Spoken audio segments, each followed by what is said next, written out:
remember you're not weak because life's hard.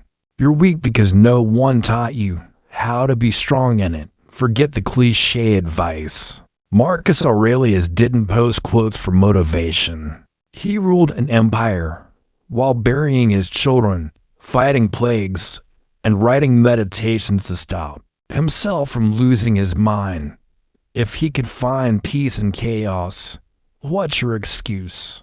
Today, you'll discover 5 hard-earned truths from a Roman emperor that will shake how you face your mornings, your failures, your doubts. These aren't feel-good lessons. They're sharp. They're honest. They're built for you. Because strength isn't something you're born with. It's something you train for daily. Let's begin. Why this matters now, let's get real. Most self-help feels like sugar water when you're drowning in real life. You wake up tired, scroll for clarity, get advice like stay positive or trust the process from people who've never been tested.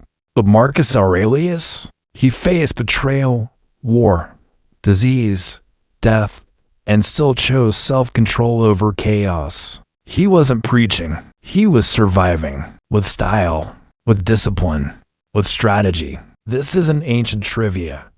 It's a psychological and philosophical masterclass on mental toughness, emotional discipline, and life strategy carved in the fire of real leadership. In the next 25 minutes, you'll learn how to train your perception like a warrior, how to master your emotions without becoming cold, how to flip pain into purpose with surgical clarity, and how to become unbreakable, not through arrogance, but wisdom, not because it sounds cool, but because the world demands it from you now more than ever.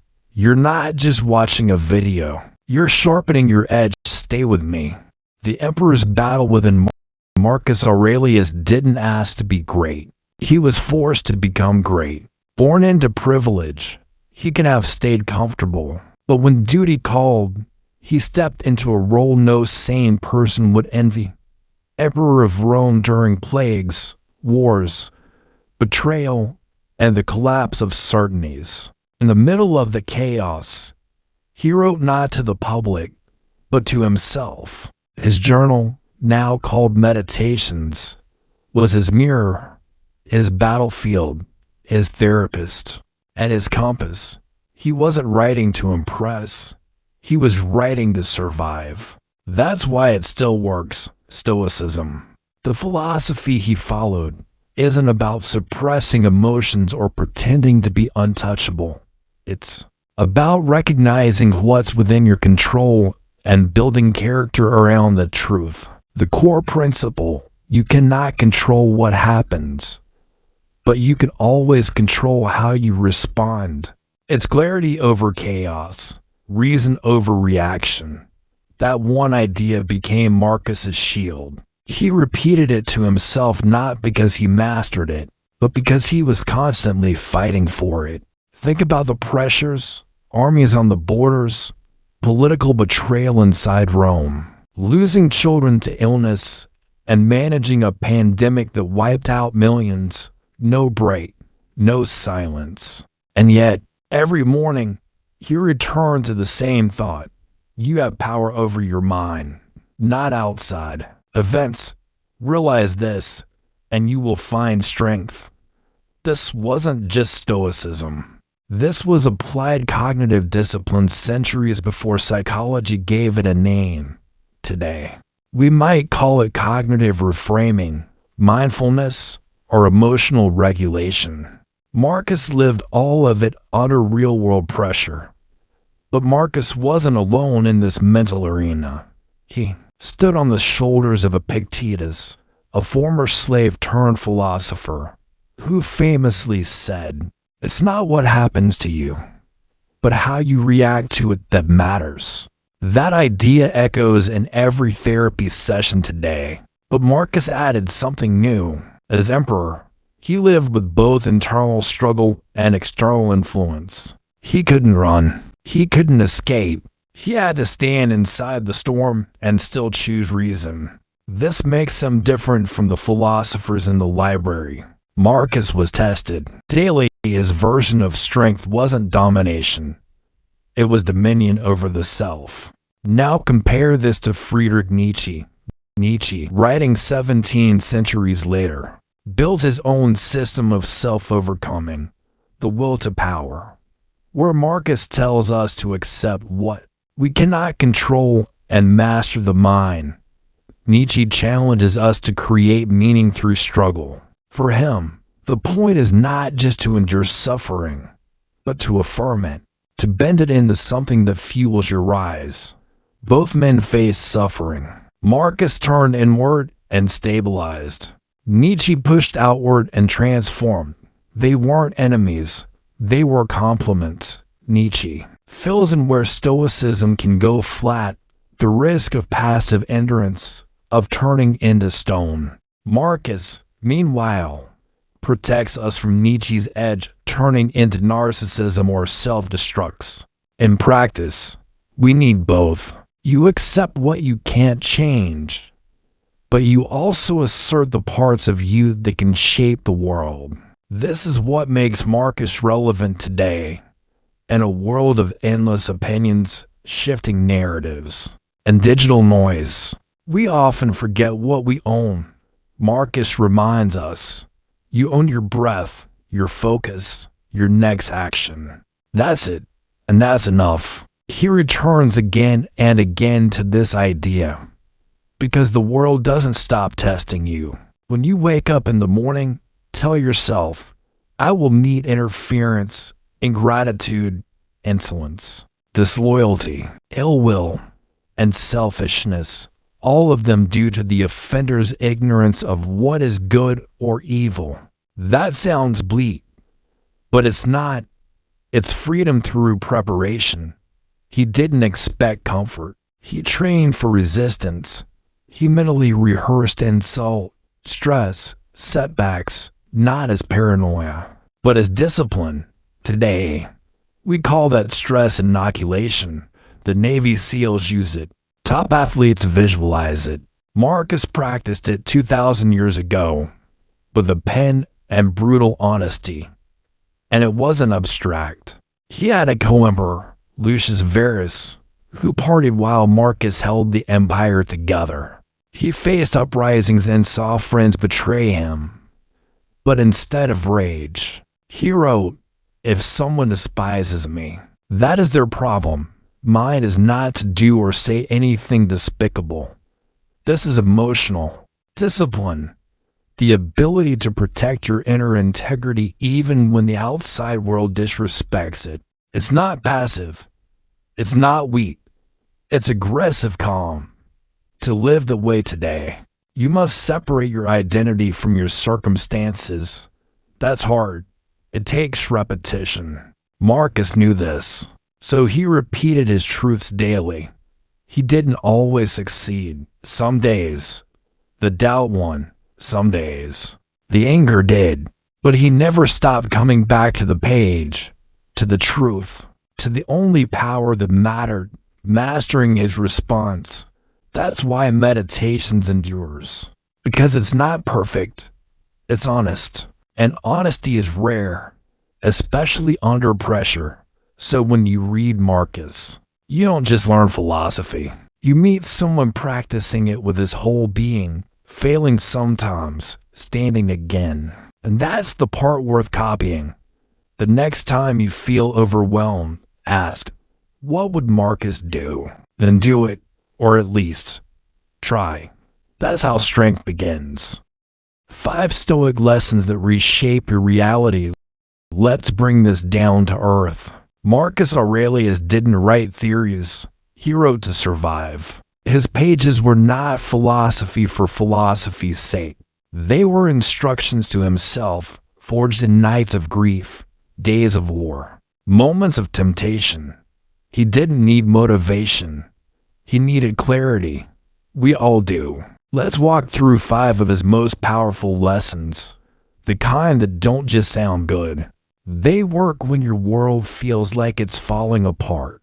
First, control your perception before it controls you. One evening, a woman named Sarah sat in her car outside her apartment. Her box of office belongings lay in the passenger seat, fired. No warning, no time to prepare, just gone. She opened her phone and almost Googled, "Why am I such a failure?" But instead, she paused. She remembered a line she had once read, "You have power over your mind, not outside events."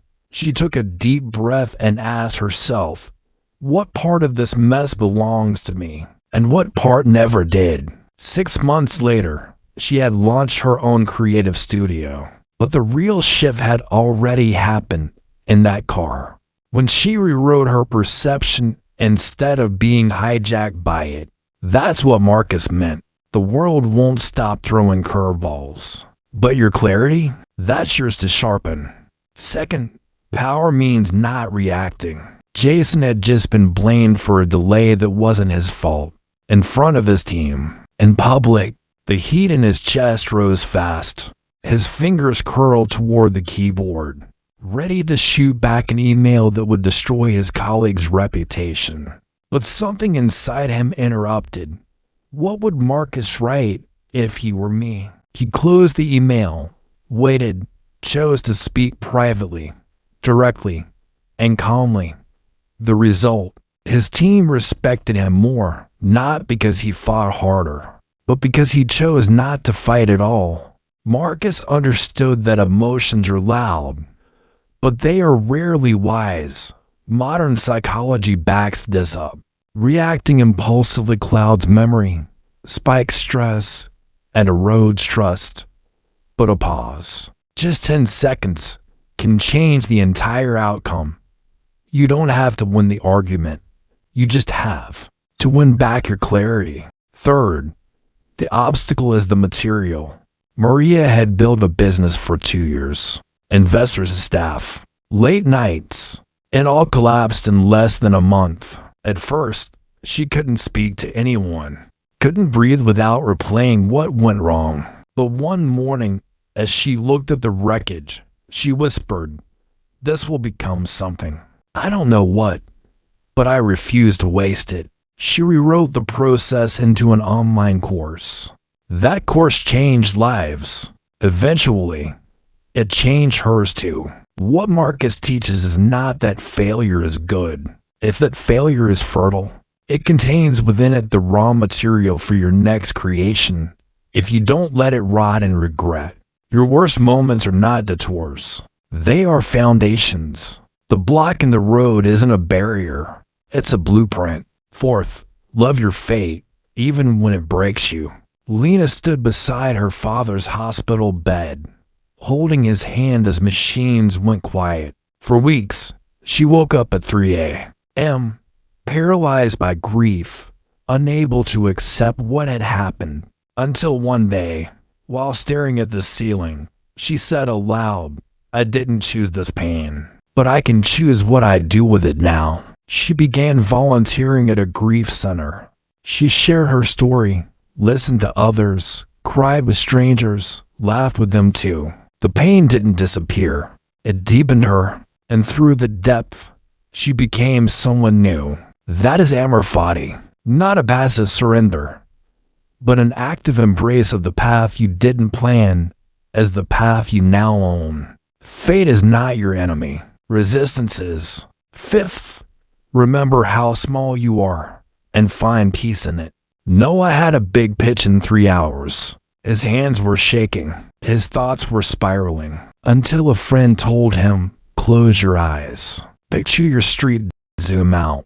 Your city, now your state, the continent, the earth, the stars. See yourself from space." He did.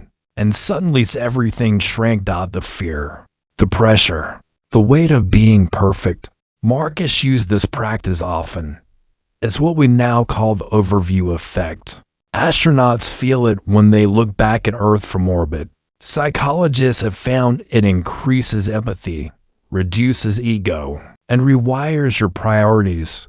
You are not the center of the universe, and that's the most freeing thought you'll ever have. Let go of needing everything to work perfectly. Start living like everything is already a miracle. 5 lessons, 5 shifts, each one simple, not easy. Each one tested by emperors and echoed by psychologists. You're not expected to master them today, but you are invited to begin. Next, we'll walk through 5 daily tools that make these ideas tangible, so they move from your screen to your schedule, from your thoughts to your actions.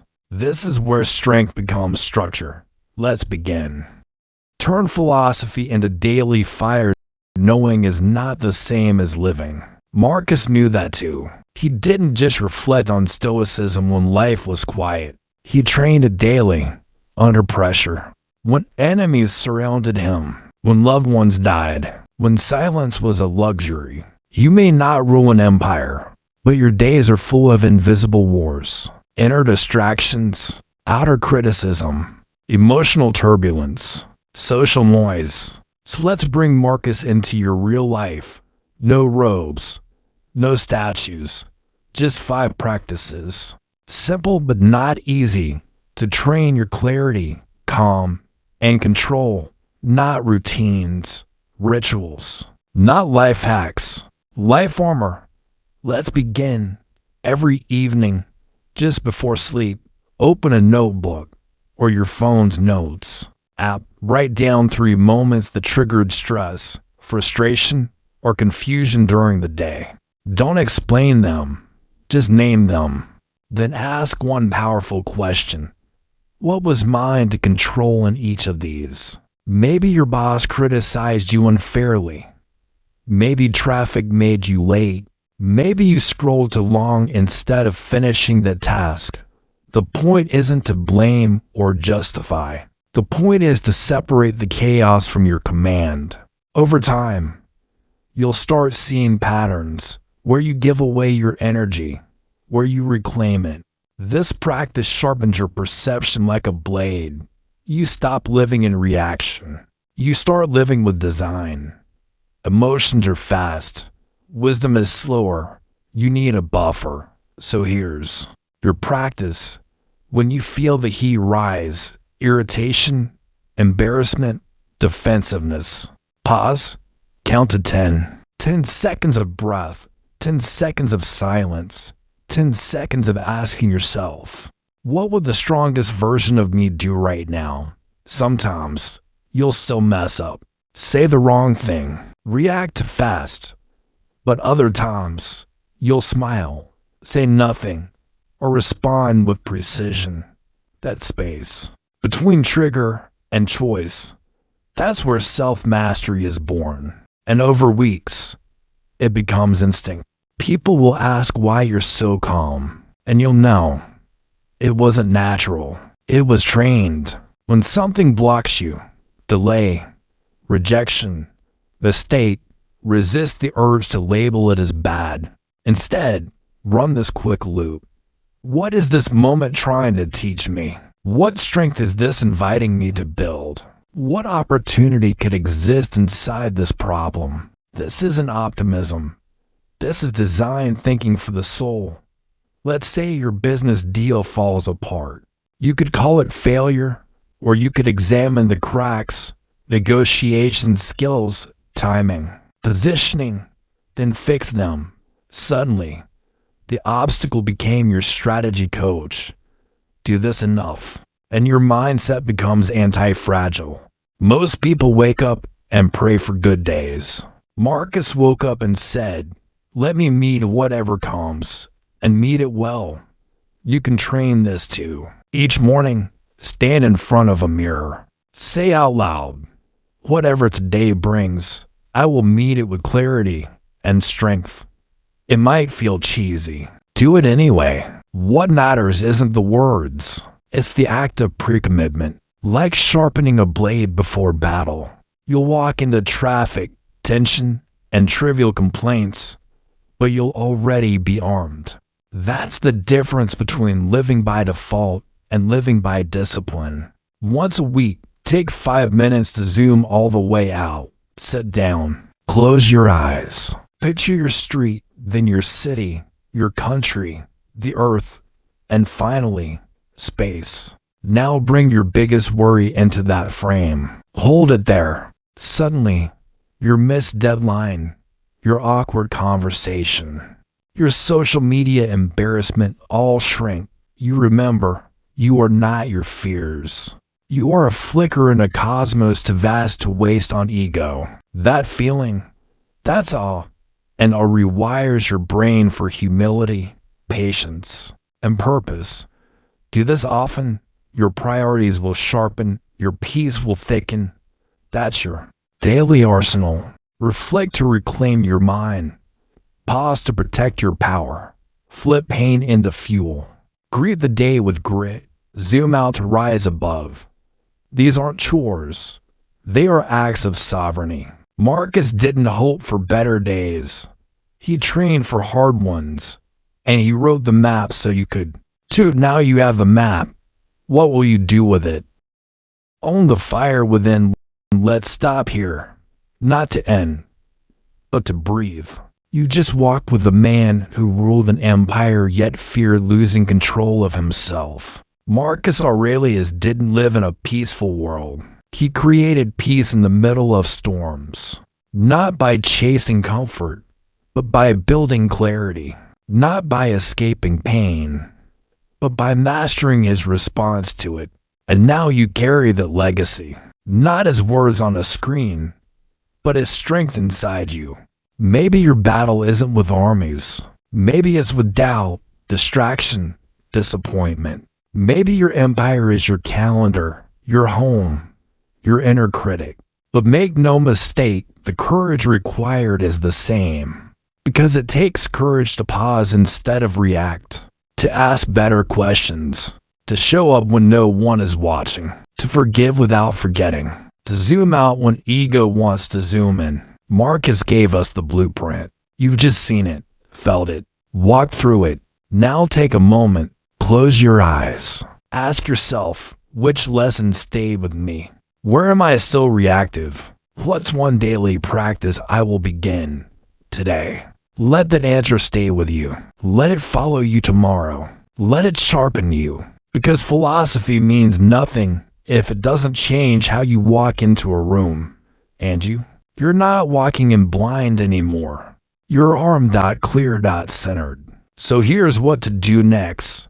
If this message reached you, share it. Someone out there is fighting quietly. Let them know they're not alone. Hit subscribe if you want more than content. You want training. You want tools. You want truth. And tell me in the comments, what's one thing you'll apply for Marcus this week? This channel isn't just for watchers. It's for warriors in training. Until next time, hold the line, breathe with purpose, choose reason, and never forget, you are not here to react. You are here to respond with strength.